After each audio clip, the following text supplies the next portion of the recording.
Yo, yo, yo. Hey, guys. Welcome back to another awesome edition of the Best Practices Show podcast. My name is Kirk Behrendt, and I love this. I love bringing you great thinking from great leaders in dentistry. And today we're going to do exactly that.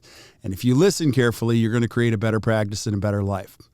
I have Dr. Kevin Groth on today, who's become a dear friend of mine. And what's really cool is his wife, who she is awesome. She contacted 10 of his greatest influencers, mentors, friends, people that he has just collaborated with really well and helped him grow. And she asked all of them to suggest a book that she could put together in one big gift and give it to him on Christmas. So it's so creative and such a great idea. She took his favorite people and combined it with one of his favorite things, which is learning, and put it together. And so I was fortunate enough to be on that list, and I wrote a heartfelt message on the book. And today he shares what that gift was and some of the wisdom he learned from such an amazing gift idea. So I hope you guys listen to the episode. I know you'll enjoy it. And we'll see you soon.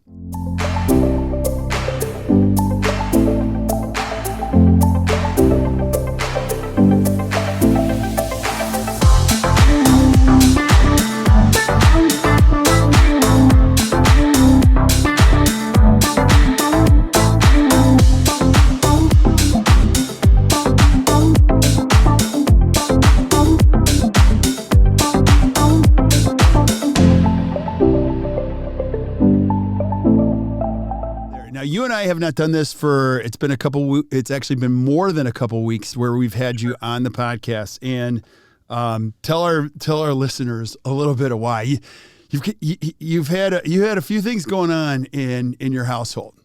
Yeah. I think it's just when you, throw chaos into it all, I guess you come out a better man. I think that's what I'm going to probably say, hopefully soon, that we're coming out ahead. So, moving into a new house is difficult. Moving with a toddler is difficult. Moving with a wife who's 35 weeks pregnant is difficult. Having a baby is difficult. Having some office turnover of some sorts is not easy too. So you throw that all into the pot of what it comes down to, and it's been insane. I mean, a lot of chaos, and that's just part of life. That's the season I'm in. I wouldn't choose this again if I had to go down that road. I probably would have spaced it out a little bit better. But I've had people like you in my life who've grounded me and told me, hey, you can survive this, you get through, and you're going to come out with a better reflection. And I'm looking forward to that interview. And so this is maybe the beginning part of that interview, I think. And just I'm an open book to you, that. So I'm happy to share whatever we want to talk about and kind of go down that line. So it's good. Been insane. Yeah. And I don't know, it's one of those things where you're never ready. Like my mom was always like, just keep having kids. Well, I'm like, we're not ready. Just, if I would have been ready to have kids, we would never have them. Now, people need to know you went from the transition from one child to two, which is I have 4. So I remember that transition. It was like, oh my gosh, how are we going to love 2 babies? And then you moved into a new house, and I'm sure you said this like 30 times as you were moving a box, like, we're never moving again. Like, this is it. We're done. Right? It's crazy. 1 to 2 is interesting because you just don't have the ability to have downtime. You're always managing somebody or something. And my daughter's been amazing, though. I mean, we didn't expect her to be as great as what she's been, and that's been so cool. And she's mature enough because she's almost 4, so she kind of gets it. She even said, babies are hard work. Mm-hmm. Like, yeah, exactly. So the 2 of us were trying to calm a crying baby for the last 2 hours on Saturday, and we both just looked at each other like, I don't know what to do anymore. Like, don't, like, your mom needs to get home now. Yeah. So it's all, these are part of life, moments that we all have. And I think we'll look back on these days and remember that it was just like truly, truly crazy. But I'm proud to say I kept my cool for the most part, and I don't have any regrets with anything. So it's ultimately just, a new house is also, if anyone's building a new house, especially during a pandemic, like financially, that's like just the most stressful thing. And I can't even begin to go down that road because it always just seems like you owe money to everybody and you just like don't know where it's going to come from. But Yeah. you get there, and that's just how it comes to. And it's ultimately building an experience that I'm looking forward to. And that's having a house that we're all going to enjoy, our family of 4, and do what we need to do. So There you go. Yeah. I remember writing checks. I remember we keep our checks in the same place in the kitchen. I'm like, it's like I'm burning through. It's every time I turn around, somebody's asking for a check, and it's more than I thought, every time. It's like, where do they come up with this money? Like, where do they come up with these fees? Because I have to tell every patient every dollar that they're spending here, but yet they can just go on their whim and just say, it's going to be this much money. It's like, okay.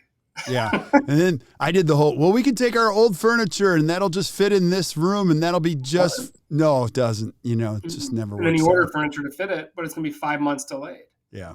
So we literally are sitting on a dining room table with a fold out table and nice chairs, but yeah, it's just how it goes. We'll wait for that dining room table for a couple months, but you keep your patience, you have some fun with it, you enjoy it, you smile, you have some beverages, and life becomes good. So it is good. It's all about your perspective on things, right? And just your positive outlook creates positive results.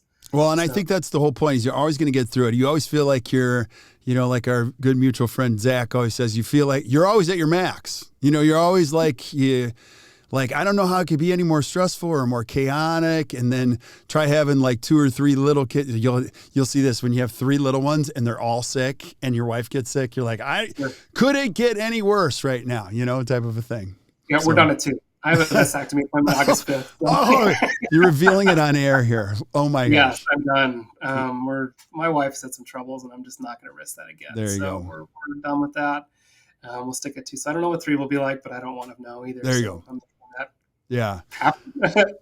But I do want to talk about my greatest gift of all time. Let's talk about it. The fun thing about these podcasts, you can share these moments. But before we get into that, I want to kind of talk about what we talked about in my lectures with ACT is more, remember the exercise I've done with like the essentials of life and then the joys of life and like writing those down. I think that's important for anybody listening to find fulfillment in their life is that when you can write something down and articulate what's important to you, it becomes even more grand and more valuable. And then you can kind of tailor your life around those things. Because if you have 5 essentials of your life, you can clearly identify what's important. And then also the joys. And if you can surround yourself with a certain number of joys and put your life around those things, you're going to be happy. Yeah. Everyone's striving for happiness right now, and it seems like it's a constant theme of I'm not happy at my job. I'm not happy with my life. I'm not happy with my marriage. I'm not happy with my kids, whatever it is. Well, you can control that. Right. Dictate it, and ultimately what it comes down to is if you can identify these are the things that make me happy, then do it. And so I have that list. It's a great list. It's important to me. One of the essentials for me is just always living with a purpose and always continually growing for that purpose and having a goal or having some type of motivation or some type of learning. I need to learn something all the time. It's in my blood. It's how I am. And also another thing of my joy is actually connecting with people like you and connecting with people like Zach who inspire me and they're my mentors and they're always just kind of pushing me and guiding me into a better direction. So the combination of that plus reading is a big thing for me. Some people are not into reading, but I find a lot of motivation through, channels of podcasts are great for me right now, or certain books on tape or audiobooks, I guess you want to say it. But my wife got me this gift that was the greatest gift of all time because she's combining my passions, my joys all together, where she said, okay, she behind my back contacted all my people, all my mentors, all my influences and said, hey, can you recommend a book and write him a message? So on Christmas morning, opened up this box that had about 10 books in it, and they were all different books, and they all had messages from my mentors, from my people, saying, I choose this book for you because I think it'll be a very valuable thing. And nothing is better when you combine your joys with a gift from somebody that's a surprise and having that personal touch to it. And I don't know. It's the greatest gift of all time. Yeah. So. And so I'll speak to that. So I get an email from your wife and she's like, okay, I'm preparing this for Kevin. I really love your help. And I'm like, oh, it was so cool. And I actually had a hard time choosing, but so talk about the morning when you was it on Christmas morning? You opened this up and it had all of the, and brought me to tears. Okay. Brought me to tears. I mean, literally just everything about it was And it was such a gift to open every single book and just be like, I don't know who this is. Oh my gosh, it's Kirk. It's Margis. Like all these people, I'm just like, these are crazy that you contacted all them and got in touch and they personally wrote something for me. Like that's so cool that I don't know. It's such that I'm an emotional person. Yeah. No. So what did Margis send you? Was it Die with Zero or no? He gave you a different book. Zero. Yeah. Okay. I mean, that's a kind of hot debate because Ritter did not send me the book, but he recommended it to my wife and he forgot to write something, but Margis physically wrote something. So that's so cool. They both kind of battle that out of who came up with the book first, but I have a copy with Margis's writing in it. So that's really awesome. Go down the list real quick. So like if anyone's listening, taking notes at home, like some of the best reads, where they came from, do you have them? And I want to highlight them. Yeah. Okay. So that's what I want to do in this podcast is highlight some of the summaries of what I took away from these books, because I'm, like we talked about earlier, I'm in a moment of just a season of growth, a season of transition, a season of just, I'm absorbing so much. And that's just some of those times. Like before that, I was probably in a moment of like contentment, complacency, whatever it may be. And it's just kind of this riding this wave. So when I'm looking at things, I'm just drinking through a fire hydrant, but eventually you come out, feeling good about things. So let's talk about your book, As a Man Thinketh. And I was surprised by this one because I just didn't know where you're going with this. Right. Now, let me clarify, like that's written by James Allen. It's one of the earliest books that was given to me by a mentor of mine. It's a terrible I mean, it should say As a Man or Woman Thinketh. I mean, if you want to be politically correct. But the whole point was, and here's why. Now, I want to hear your side of it. But for me, when I got it, it was like, listen, as you think, that is your life. As you condition your brain. And what I found early when I got the book when I was 24, 25, and I was limited by a lot of my thinking. And I realized that the limit wasn't my intellect, because I am not a smart guy. I can't, but like I was limited by what I believed. And so that was a book that I read over and over and over again. And as you think, it improves. And I still even say it today. It isn't quoting the book verbatim, but like your problems aren't your problems. They're how you think about your problems. So if there's one gift I wanted to give you was like, just always be working on your thinking, type of a thing. What was your interpretation? I've used it more recently than when I read it at first. So it is. A person is limited only to the thoughts he chooses or she chooses. That's the theme of the book. And your thoughts shape you. Mm-hmm. And to me, honestly, I've had like some breaking moments recently. I'm not ashamed about that. It's just, that's life, right? And you kind of are on edge. And then you start like really getting kind of negative. I think dentistry can spin you that so quickly. You have a bad patient experience, bad patient. Things didn't go that well in the operative realm of things or whatever it may be. And you start being like, God, I'm tired. I'm done. I don't want to do this anymore. And you start getting negative. Right. But then those negative thoughts turn into negative outcomes, and negative experiences shape everything about your environment. And to me, I'm just like, I'm done. I am done negative thinking. Mm-hmm. As a man thinketh, the power of your thought shapes you. And I said, no more of these negative thoughts. Positive thinking only. And I've had the best couple of weeks now because it's just like I control the things around me. Enough of the external life scenarios dictating what I am and who I am. It's all about what I do based on my thoughts. Yeah. And those thoughts drive, the results that come out of the chair, come out of my life, come out of my experiences with people, my relationships with others. I come home happier because I am the one that's in control of my life. And push positive thoughts, you're going to have positive results. And that's really what it comes down to. Yeah, absolutely. I love it. Take us through the other books and what if you were to summarize them, because here I'm going to, you've heard me say this before. I'm such a huge fan of these books. I love it. People spent their whole lives putting a book together. It costs like $20. Like crazy. Like it's crazy. And I still know that they don't read them when you tell them to read them. So our hope is by osmosis or just by listening to this, you're going to pick up on a few things. So take us down. So. We all don't have time. Yeah. A lot of these times I read these books on my commute to work. Sometimes they're so deep that I have to do actual reading of it, but I just kind of absorb 80% of the material maybe, or 70% of the material because it's being listened to. But at the same point, it's better than zero. Mm-hmm. So to me, I guess that's a fun transition here. Die with Zero is one that Bob Margis recommended, and I guess through Ritter. But Die with Zero is an amazing book that had a huge impact on me. Okay, so I'm going to make him listen to this. So Bob, I'm shocked that you subscribe to that book because he's always been a saver. He saves, invests, and saves. But the title of the book completely throws you for a loop that it came from him.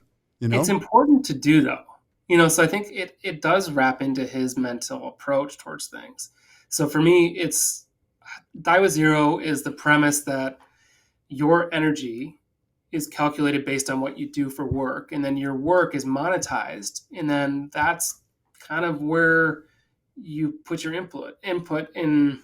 I guess I'm describing this poorly, but the hours you put into work are calculated based on how much you earn, and then how much you earn is influenced based on what you do with your life. Right. And a lot of times that's based on life experiences that you have, and the life experiences are what we're living for. You don't want to die with a bunch of money in the bank, because you then become something that I worked for this much time and this much energy I put into this, and it didn't relate to anything at the end of it all, because I wasted 5, 10, 20 years of my life because it just sat in a bank account when I'm in a coffin in the ground. Right. Now go back to this, because you called me when you were in the middle of it and you're like, okay, dude, it's awesome. You get 3 things. You have time, you have money, and your health. And so can you explain those 3? Yeah, I mean, so the beginning of the book talks about the experiences. We'll get to the triangle in a second. But the experiences are really what shape you. And the earlier you have those experiences in life, the better it's going to become, because it's going to compound after compound after compound, right? So we'll talk about your daughter. She went abroad, and you were like, I'm kind of nervous. I'm freaking out about this. I'm not sure about the safety. She just jumped on a plane to go to Tanzania. Right. And then you see on Instagram that she posted something riding a camel on the coast of Tanzania. She can't find Chipotle sometimes downtown, but she was able to find a camel and take it for a ride. And I'm so proud of her. Life experiences. Yeah. She grew so much from that. And she's going to talk the rest of her life about that moment. And so no matter how much that cost, that's going to be something that's invaluable to her development as a person as she goes on with life. Absolutely. And that's what this book is talking about, is experiencing the experiences at the appropriate age, in order so you can gain that later on. She's not going to be 65 and riding a camel in Tanzania. There's probably better things when she's in her 70s or whatever that she can do, that is not going from hostel to hostel through Europe, jumping around and experiencing life. Right. But she's going to talk about those moments in her early age that she can kind of relate to other people saying, I did that, and this is what it was about. So no matter how much it cost, that's what it comes down to, is just kind of maximizing those experiences. However, at that age, and we'll get to the triangle now. So there's 3 things of life. You have time, money, and health. And at each segment of life, you have a deficiency. So when you're in your 20s or so, you have your health and you have time, but you have no money. And then in your middle life, which we're kind of going through, is you have your health, hopefully. You have your money, hopefully, but you don't have time, because we're running around like crazy taking care of family. But then when we retire, you have your time, you have money, but you don't have health necessarily. So ultimately, the whole secret of life is trying to navigate the deficiency, right, and trying to work through that. So when your daughter's doing that stuff, she sacrifices her money. And it's a lot to spend on that stuff, but it ultimately is what's important for her to do in order to gain experiences. Now, in our phase of life, time is our most valuable possession you can actually have. So why am I wasting time at work doing things that aren't allowing me to fulfill my time with my family? Cut the hours, cut the days, which we've done that through ACT, which has been amazing for my balance of life. But it's also when I come home, I don't cut the grass. I don't cut the grass because I'm not incapable. It's just the fact that I don't want to spend my 2 hours at home and my valuable commodity being time alone outside in the grass cutting it. Yeah. Unless you really enjoy it. If that's a joy to you, and I know that's a joy for you. But for me, it takes me 11 minutes to cut my grass, so because I have one of those really small lawns, but you have a bigger lawn, way bigger. I do.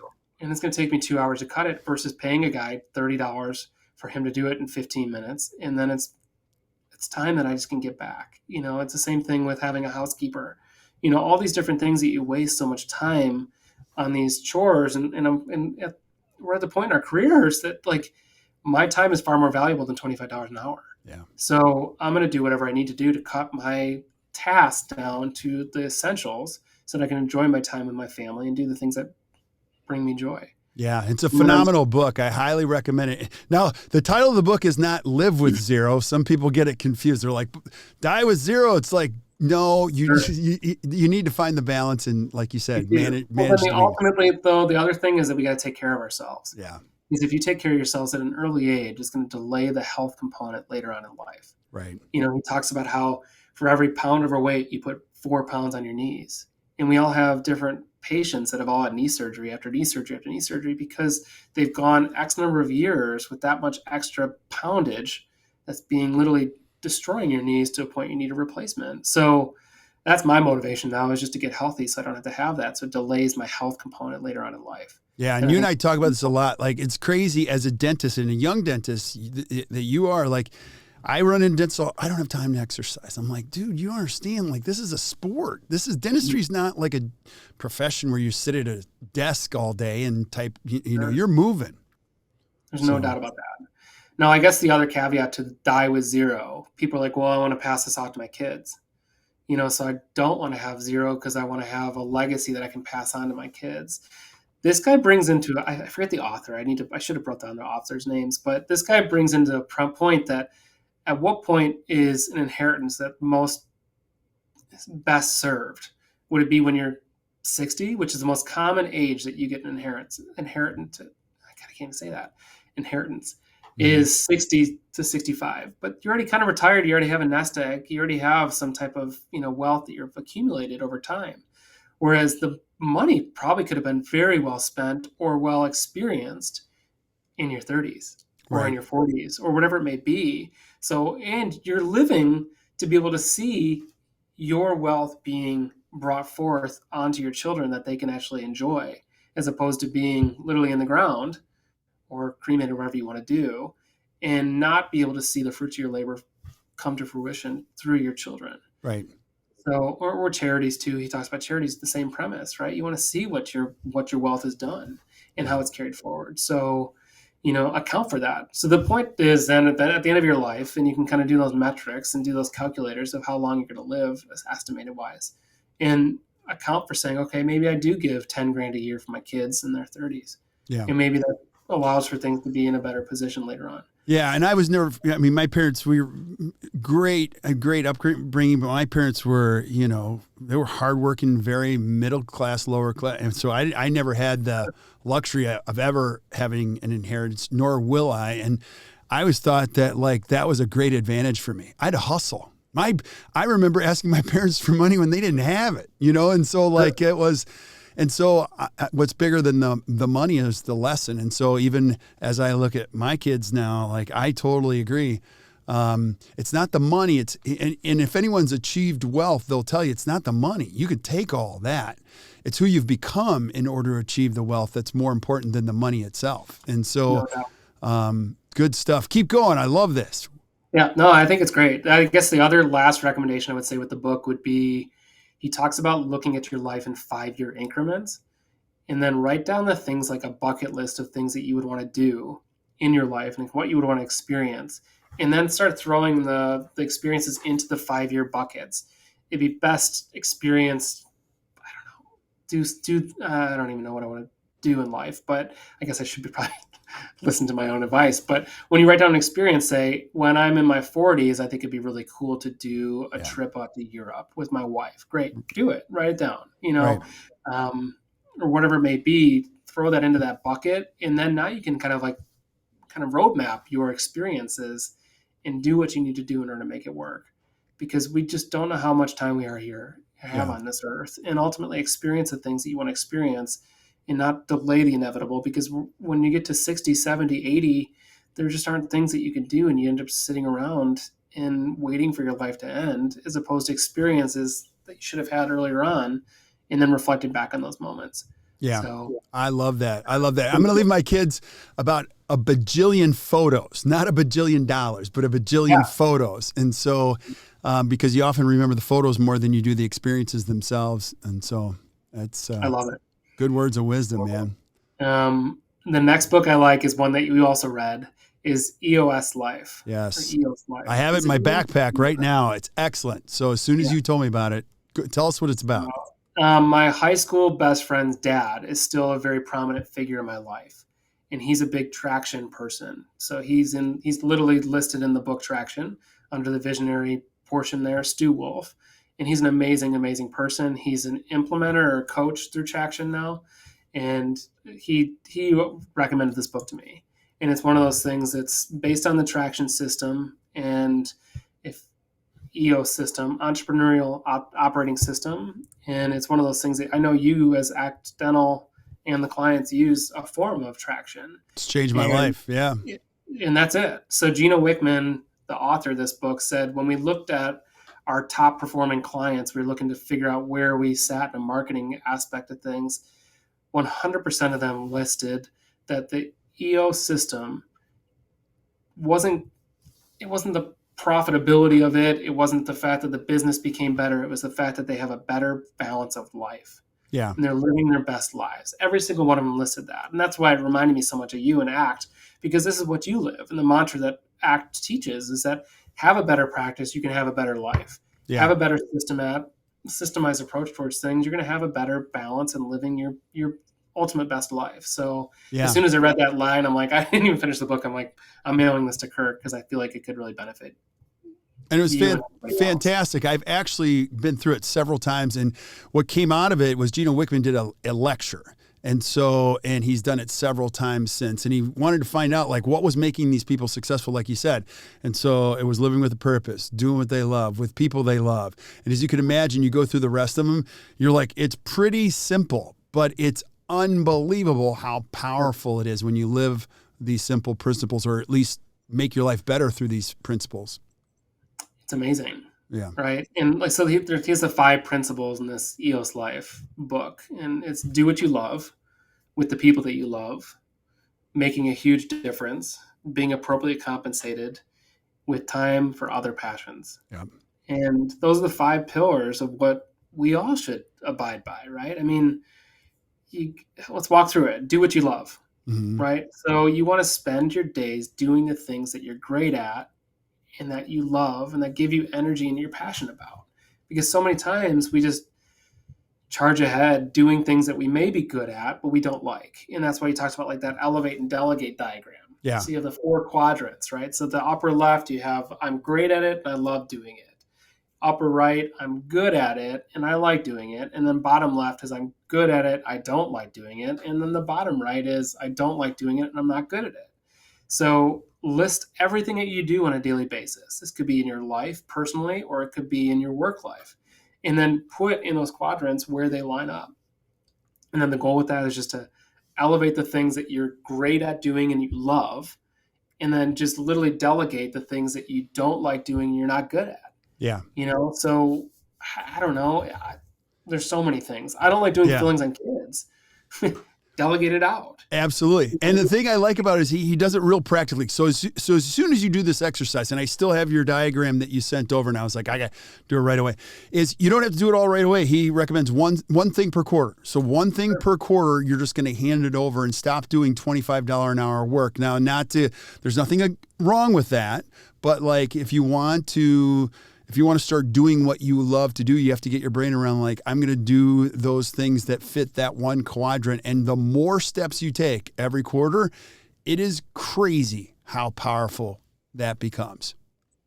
You become happier because you're doing the things you love, the things you're passionate about, and you become more efficient with it because you're delegating all the nonsense that's holding you back. Yeah. And I was listening to a podcast the other day, and I would highly recommend this new podcast. I love this one. It's called The Diary of a CEO. It's by Stephen Bartlett, and he's some British guy, and I'm obsessed with him. And he's talking about these CEOs, and he's bringing all these different people in. They're all different aspects of life. And the newest one I listened to, he was talking about finding happiness at work. And this kind of relays this. You want to do what you love. Yeah. But he said, if I interviewed 1,000 entrepreneurs, what percentage of their day do they do that they actually love? And he said, surprisingly, it's under 20%. Really? And these are people that love what they do, genuinely love these. He's like the most successful entrepreneurs, the people that find fulfillment and love in what they do, only really truly love about 20% of what they do. That's interesting. That's not that bad.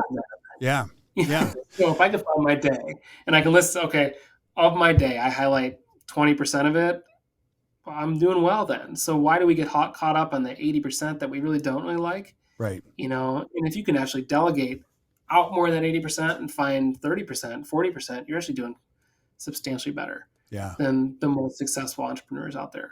Yeah. So I thought that was kind of cool. That's great perspective on that. Now, I know Bill Robbins was on that list too. What did he send you? I'm so I'm curious. not done with the EOS life. Hang on. Okay, keep with going. The people that you love. So number people that you love. So why do we surround ourselves with people that we don't enjoy? It's amazing to me, and my father is a living proof of this, because he would come home and complain about his employees every freaking day. And then when I took over the office from him, I started complaining about the employees every day, and it was just like, something's got to change. And this is what happened with ACT, is when I became a client, is we started looking at what my core values are, who I am as a person, and surround yourself with people that align with those core values. And it's not that they're bad people that I let go. It simply mattered we just didn't click. Right. And now I have a group of people that are with me to my dying day, because I think we all just gel so well, and we see each other. We love the company that we're around each other with, and it's who we are as a group. This is our core. So finding the core values is the most important thing you can ever do in anything that you find yourself doing. But this book backed it up, and said, surround yourself with people that you love. 100%. Yeah. And it becomes easy to let people go, because it's like, this isn't working, and I'm not trying to make this work anymore. Yeah. You don't fit our model, and that's how it comes to. So, and I'm, how quick I am to let people go now at this point, because if it just isn't working, we got to find a different way. Yeah. So, now you hear that so many times, and you're like, okay, I've heard that a million times, but the truth of it is that the formula in which you really define your core values is the key piece to it, because and then once you start to put that in place, again, it has compounding outputs in your life, or just, joy in that respect. There's no doubt about that. But it also, look at your friendship circles. Right. Look at the circle of influence around you, because if you're surrounding yourself with people that don't align with your core values or are negative influences, as a man thinketh, you're going to become that, right? You are literally the average of the people you surround yourself with. Right. So if you surround yourself with people that you want to become, hence why I've latched onto you, or in Zach and other people that are really, really bringing me up to a whole different level. It's just because I love these people. We share core values, and it elevates your game and the game around you. So that's really what it comes down to. Number 3 on the list is making a huge difference. So, you want to leave a legacy in this world. So why do something that you're just going through the doldrums of life, right? So it ultimately kind of changes how you want to do things and the impact you want to have on people. Where can I have my largest impact, and how can I do that?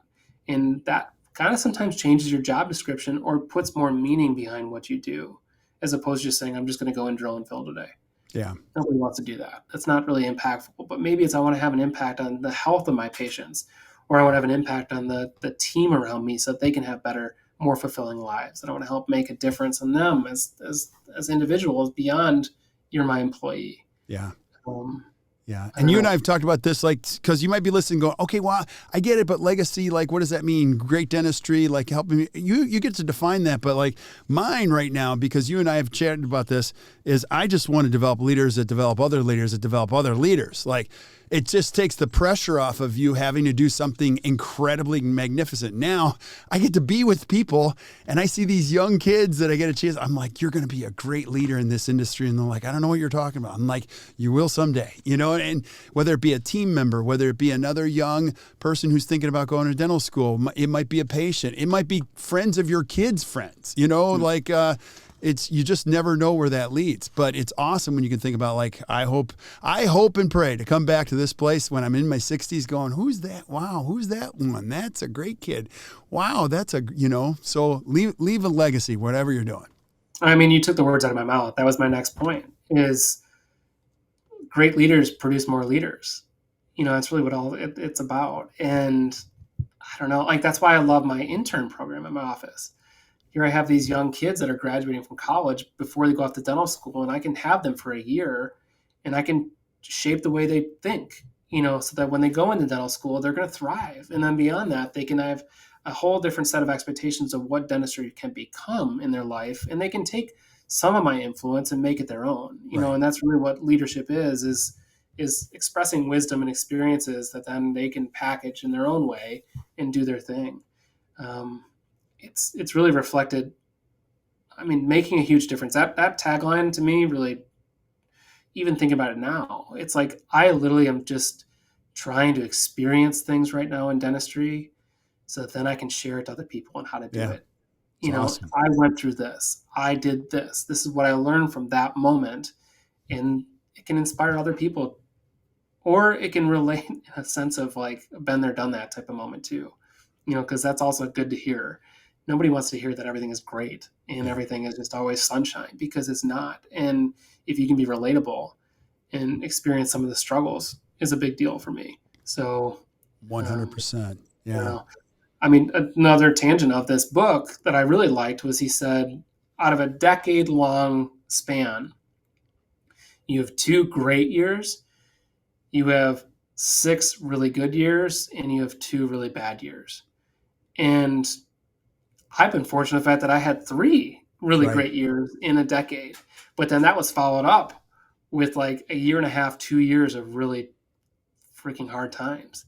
Right. And that's just kind of the wave of what is expectation wise, is knowing this now. I'm like, okay, if I can overcome this and have like, I don't know, 6 great years or 6 good years, whatever it is, like I'm doing better than what the average is of a decade. Yeah. Now I'll tell you, I didn't like that section when I first heard it. And now I love it because I was like, 262? Oh, come on. And now I'm like, yeah, I've had that, if not worse. And so I feel better about it, knowing that, that comes from very, very successful people. But if you had those 2 bad years, that's probably far more powerful, those 2 years of experience, than like having 10 great years. 100%. Because you're going to grow to those great years because you've had the 2 bad years. Right. And let me speak to the reality of that. I probably had 3 or 4 of them in one section, and I almost quit. Like, sure, me but too. you find the will to keep going, and you're glad you did through those. And, being married to the most amazing woman ever, your marriage goes through this too. You're like, there are years that you're like, or even weeks, you're like, oh my gosh, we got to keep this together. And when you do, you are so happy you did, There's no doubt about that. And I'm grateful for your presence and influence on me, because I've been very open with you about all the stuff. Right. And you just saying I've been there, done that. And like, I can't wait for the package that's going to come out of this, because I know that this is a present right now that you just don't even realize. Right. And that gift is going to come out soon enough. And the world, quote unquote, is going to experience that through whatever source of influence I can have. So that's really what it all comes down to, is just kind of understanding that and realizing you can't have 10 great years. No, you can't. You can't. And embrace the struggle, embrace the suck, embrace the 2 years of true awful time. Not that I'm going to not try for 10 years. Do you know what I mean? Like, right? Yeah. We know you want to do your best, right? So it just, things happen. Life comes into play. And that's just where it all comes down to, is just kind of seeing those for what they are and accepting that and knowing that there's a lesson that need to be learned. Yeah, absolutely. Right. And then for being compensated appropriately, make as much money by providing value to others. The more value you provide, the more they're willing to pay. Right. This is really good in terms of like insurance, right? Dental insurance devalues what we do to a tremendous degree. I mean, we're looking at even the roadmap that you guys put out there. And I mean, my office manager sprinted into my office saying, do you realize we drop 42% of our post-year composite fees? And if my overhead is 60%, why am I doing fillings? Right. Because I'm not using my time appropriately, and I work hard. So this just kind of came to the reflection. We've already talked about this, but I'm going to drop Delta. Mm-hmm. I don't know if I should be putting this out there, but yeah, I'm excited about this because it's going to allow me to get paid for the time and efforts that I'm putting in and be appropriately compensated, because I just don't feel like we're valued based on the degree in what we do, because I have an amazing team. I have an amazing service. We use the best materials, the best labs, whatever we do, we put love into what we do and we care about these people. But yet then insurance company says, no, you're usual and customary. There's nothing about what we do as usual or customary. And I think a lot of people listening to this probably feel the same way, because most of the people that are usual and customary don't listen to podcasts about this stuff. Right. And so more on this later, because you and I are going to have many talks on this as you start to go through this whole process. But it's not so much the insurance company. I'm just going to leave you with one really good thought. It's really how many people pay your full fee. That's the bottom line. That is the ultimate defining. It isn't how many plans, how many of your patients that you see on a regular basis pay your full fee. And it's usually a reflection of how you feel, more so it is than what they can pay. And so we'll come back to that. Yeah. But even like my buddy was texting me saying, hey, I can't do the renovation in my office because of the pandemic and stuff, or whatever it's come to. I'm going to have to work longer hours. I said, longer hours are never the answer. No. Longer hours are the worst thing you could do. Look at your day and do a time study, and also see how valuable you are. And if there's something that you can either drop an insurance or drop a procedure or add something and reduce the number of things you're doing, because who wants to do a bunch of single unit composites? Maybe, that's eating up your chunk of time, and maybe delegate that out to do whatever you need to do so you can throw in a crown or something more productive. Now you're not adding hours, you're keeping the hours that you have, but you're being more profitable. Hey, don't get mad at this, but McDonald's is open all the time. Chick-fil-A is not. So just decide.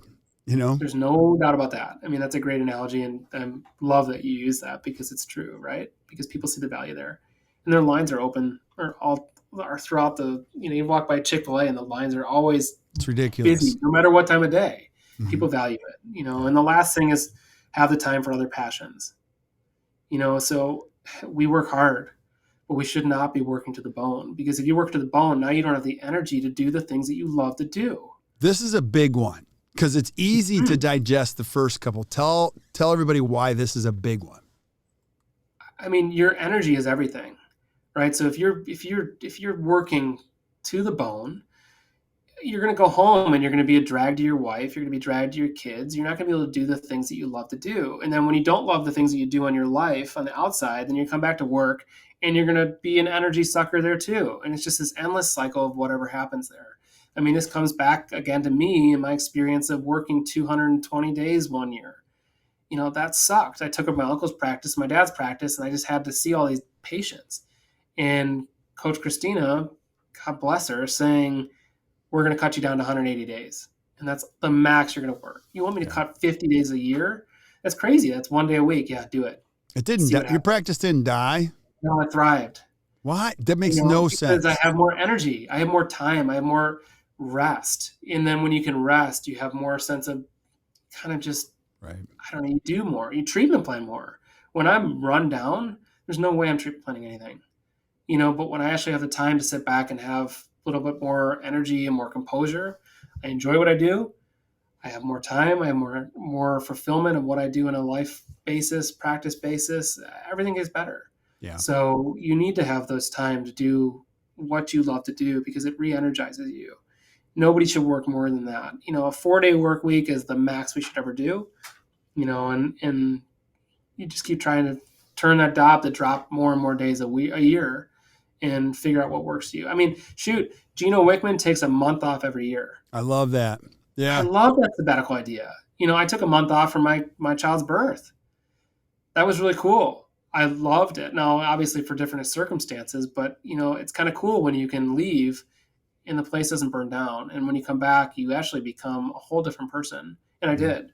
Yeah. I started really enjoying a lot of different various components of what I wasn't really enjoying before I left that.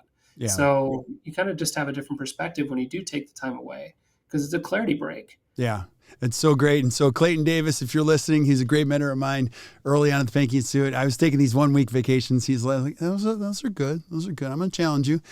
A 2-week vacation forces you to really relax, because now you've got to get beyond that whole 1-week thing.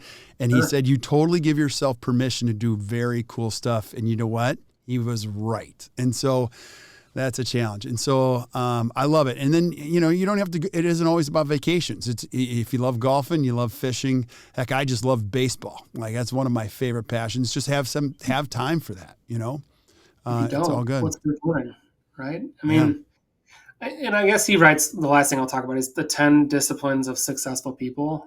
I thought that was really cool, because he broke it down into 10 different things of what I identified. And then I'll get on to my next book. But people that are successful, one, think in 10-year increments. Yeah.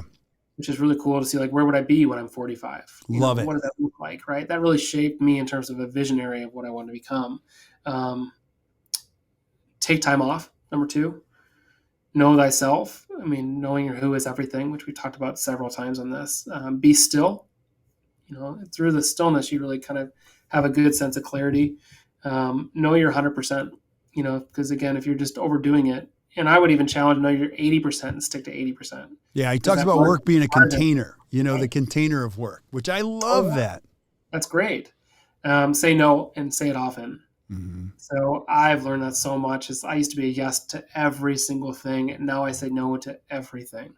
Unless it's a hell yes, excuse my language, it's a hell no. Yeah. And that's really what my wife and I live by now, because we get stuck saying yes to some of these things, and we're just like, why do we do this? Why do we commit to this? Let's commit to something else that we want to use our time better, and instead of like an obligatory thing that we would just like drag our feet and said we knew we should have said no to that. It's just still continually evolving with that, saying no.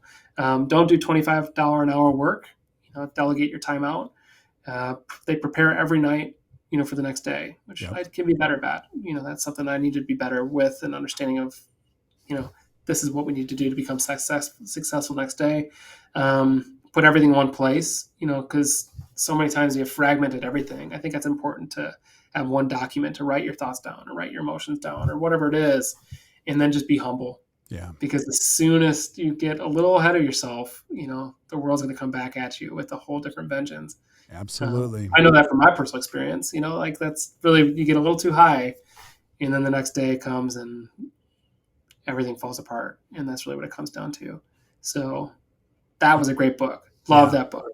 Next book. We could talk about the 4 agreements. that you wanted Bill Robbins, right? Yeah. I like how it kind of summarized a lot of like what you should be thinking and how you should be doing it. And to me, I'm going to do this a little quickly, but like the 4 agreements, it's a great, easy read. I really like that book a lot, but like be impeccable with your word. It speaks to your integrity. Don't take anything personally.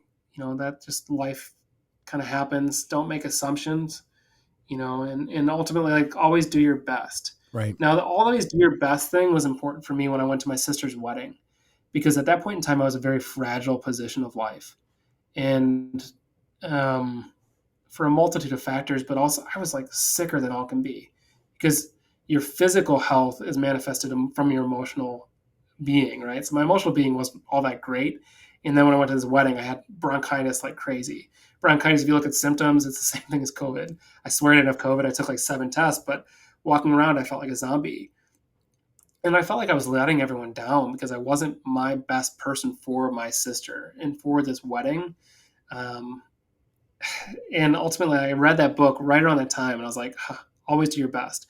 I may not have given my maximum effort, my best effort that was potential, but I gave my best that I could give at the time. Right. And that's a huge distinction, because I feel like we're always expecting our best of ourselves all the time, but it's impossible. I mean, LeBron James doesn't shoot career highs every single game. Yeah.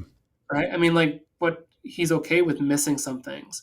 And that's just the same expectation we should have on our lives, is that we really shouldn't go through every single experience thinking that we should be our best all the time. Right. But as long as you feel like you gave your best, I feel good about that, and that's really what it comes down to, is just accepting that. Yeah, the 4 agreements, I love that book. That's actually on the top 10 of all time. And I share those agreements with my kids. Mm-hmm. And, one of the things that means so much to me in that book is like, don't take anything personal. He teaches you in there, like, no one can make you feel bad unless you give them the power to make you feel bad. So it's a really important lesson, because people are going to say things or do things your entire life and it doesn't hurt you. I always think about that. I'm like, oh, that could hurt me, but I'm not going to give any power to that. So, okay, let's move on to the next thing. So it's really powerful when you can control those emotions. Takes the emotion out of it almost, right? I mean, it really just gives you a whole different sense of power and control, because that's really what it all comes down to, is you control your destiny with that stuff. You do. So I guess, I don't know, I have a couple more books. A really good book I really love is one from my dental school instructor, Dr. Dan Edwards. He's amazing. He's a man that I think you two would really get along with, because similar type of family vibes, and I aspire to be both of you. So it's really what, I mean, you two are my pillars here. But he recommended Sanjay Gupta's book, and it's, let me just look this up before I bash it. I think it's Think Smart or Keep Smart. Now, I haven't read this one. Keep Sharp, I think it's what it is. Keep Sharp. Okay. Keep Sharp. And Sanjay Gupta. So Sanjay Gupta, being a neurosurgeon, had the experience of seeing literal brains all the time. And so he was talking about this guy who he fell from a ladder, and normally it was a 93-year-old. And he's like, what is he doing on a ladder? Which is crazy. But he had like this huge, issue with his brain, and his family was like direct saying, we need to keep him around. Most of the time you have a 93-year-old happen like that, they're going to let him go, And so he opened them up. This guy had a brain like a 60-year-old. Wow. And he was, wow, this is amazing. And this started a whole like transition of like, why did this guy have a healthy brain? And what about him was, and it's because he was living by these 5 pillars. And these 5 pillars would be good nutrition, fitness and exercise on a daily basis, appropriate sleep, living with a purpose, and socialization. So those 5 things are so valuable to us on a daily basis. And if you have those 5 things, you will be healthy mentally, and you will be healthy physically, and you will be healthy emotionally. And the interesting thing is with COVID comes, most of us weren't eating all that well. Right. Most of us weren't exercising all that well because gyms are closed. Myself included, yeah.